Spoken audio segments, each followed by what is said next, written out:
Uber did the most evil things you could imagine. This story is about spying on customers, sexually harassing their own employees, and the genius CEO insulting one of their drivers. But the worst crime they committed is covered in the end. The God View. In 2014, there was a feature for Uber employees that allowed them to track location and personal information. It was like Snapchat for creeps. They used the God View to help ex-boyfriends and girlfriends spy on each other. They spied directly on high-profile politicians and celebrities like Beyonce. I don't want to know what Jay-Z has to say about Uber. Uber's security system was easy to exploit, which may have been the cause of this scandal. But can you believe they claimed they fired less than 10 people when I think there were a lot more people involved? There's also a great deal of audacity in their statements about the latest allegations. There is nothing more important than safety, which is why Uber has built new safety features. Maybe you should have built those safety features yesterday. The whistleblower who blew the whistle on their whole spying business was fired 11 months after he blew the whistle. I just hope the God View feature doesn't exist anymore. Unless there's a real God, he can spy on me all he wants, I don't care. 2. Sexual harassment. Imagine that you have to go to work every day and you receive sexist remarks over the company chat or through email.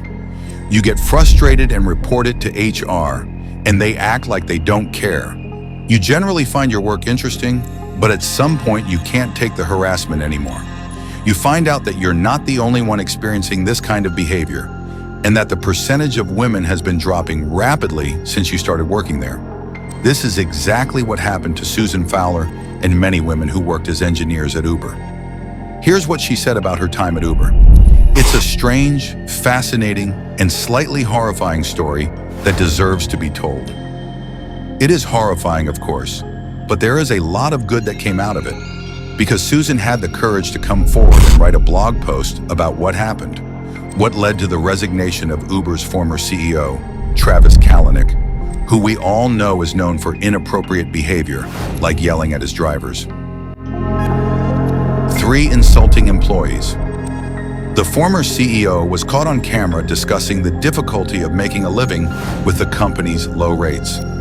Imagine a multimillionaire, if not billionaire, yelling at an Uber driver and telling him, "Some people don't like to take responsibility for their own shit. They blame everything in their life on somebody else." You know what? What? Some people don't like to take responsibility for their own shit. They blame everything in their life on somebody else. Email for phone card. Good luck. Kamel was an Uber Black driver who had to lease more expensive vehicles, but still had to compete with the cheaper Uber X drivers. Kalanick released a statement after the video, saying he needed to fundamentally change as a leader and grow up. Personally, I don't buy his sudden change of heart, but think what you will. I also think you can tell a lot about a person by how they treat the people under them. 4. Risking lives. This one is in a different category.